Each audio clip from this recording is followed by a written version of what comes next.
দশ মহাবিদ্যার যে প্রথম দেবী মা কালী, তার জীব দেখা যায় যে বের করা রয়েছে।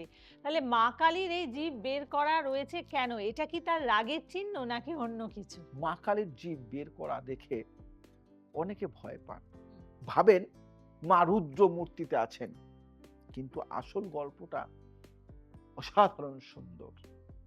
পুরাণ বলছে রক্তবীজ অসুরকে বধ করার পরে মা কালী এতটাই ক্রোধান্বিত হয়েছিলেন যে তার ক্রোধ সামলানো যাচ্ছিল না, তিনি পৃথিবী ধ্বংস করে দিচ্ছিলেন।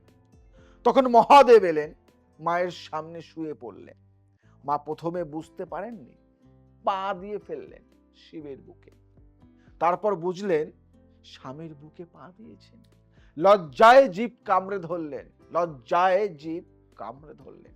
এটাই মা কালীর জিভ বের করার আসল কারণ। কিন্তু এর গভীর দর্শন কি জানেন? ফিলোসফি, দর্শন কি? শিব শুয়ে পড়লেন কারণ ক্রোধকে থামাতে পারে শুধু ভালোবাসা। যুদ্ধ নয়, শক্তি নয়, সব জায়গায় যুদ্ধ চলে না, শুধু ভালোবাসা। আর মা লজ্জা পেলেন কারণ শক্তি যখন ভালোবাসাকে স্পর্শ করে সে নিজেই থেমে যায়।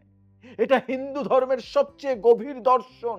ক্রোধকে থামাতে শক্তি দরকার নেই, ভালোবাসা দরকার।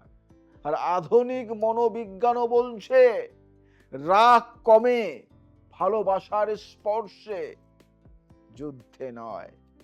মা কালী ভয়ের দেবী নন, মা কালী ভালোবাসার দেবী, যার ক্রোধ প্রিয়জনের স্পর্শে লজ্জায় থেমে যায়। কালীর রাগ থামলো শিবের ভালোবাসায়।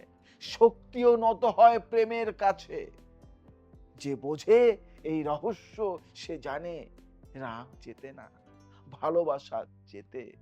দেখবে দেখবে কোন কোন মানুষ যখন তোমার উপর ভীষণ রেগে আছে, ধরো তোমার মা তোমাকে মারতে যাচ্ছে, লাঠি নিয়ে আসছে, তখন মাকে জড়িয়ে ধরলে গালে একটা পাপ্পি দিও তো, দেখবে মা আর মারতে পারবে না।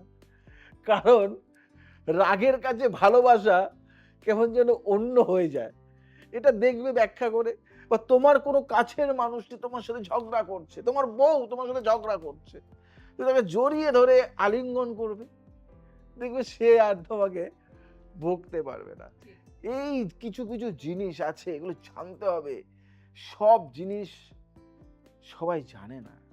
জানতে পারলে, গভীর ব্যাখ্যা বুঝতে পারলে দেখবে অনেক কিছু যেন অঙ্কের মতো, জটিল অঙ্ক যেমন মিলে যায় জানলে, তেমনি এটাও এর গুরু রহস্যটা জানলে সবকিছু মিলে যাবে।